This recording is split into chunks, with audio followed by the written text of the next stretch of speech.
The Lord be with you. I'm Deacon Keith Fournier, and our first reading is from the book of Genesis. It happened sometime later that God put Abraham to the test. "Abraham, Abraham," he called. "Here I am," he replied. God said, "Take your son, your only son, your beloved Isaac, and go to the land of Moriah, where you are to offer him as a burnt offering on one of the mountains which I shall point out to you." Early next morning, Abraham saddled his donkey and took with him 2 of his servants and his son Isaac. He chopped wood for the burnt offering and started on his journey to the place which God had indicated to him. On the 3rd day, Abraham looked up and saw the place in the distance. Then Abraham said to his servants, "Stay here with the donkey. The boy and I are going over there. We shall worship and then come back to you."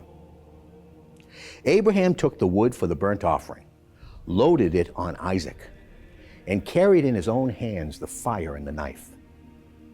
Then the 2 of them set out together. Isaac spoke to his father Abraham. "Father," he said. "Yes, my son," he replied. "Look," he said, "here are the fire and the wood, but where is the lamb for the burnt offering?" Abraham replied, "My son, God himself will provide the lamb for the burnt offering." And the 2 of them went on together. When they arrived at the place which God had indicated to him, Abraham built an altar there and arranged the wood. Then he bound his son and put him on the altar on top of the wood. Abraham stretched out his hand and took the knife to kill his son. But the angel of Yahweh called to him from heaven. "Abraham, Abraham," he said. "Here I am," he replied. "Do not raise your hand against the boy," the angel said. "Do not harm him, for now I know you fear God. You have not refused me, your own beloved son." Then looking up, Abraham saw a ram caught by its horns in a bush. Abraham took the ram and offered it as a burnt offering in place of his son. Abraham called this place, "Yahweh Provides," and hence the saying today, "On the mountain, Yahweh provides." The angel of Yahweh called Abraham a second time from heaven.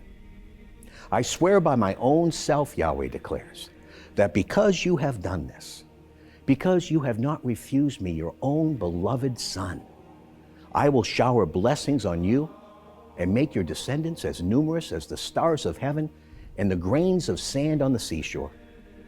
Your descendants will gain possession of the gates of their enemies.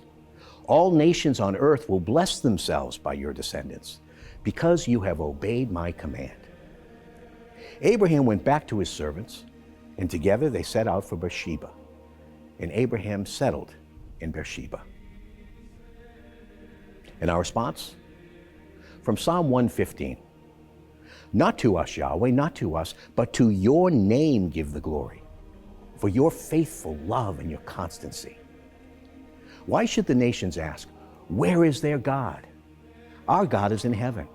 He creates whatever he chooses.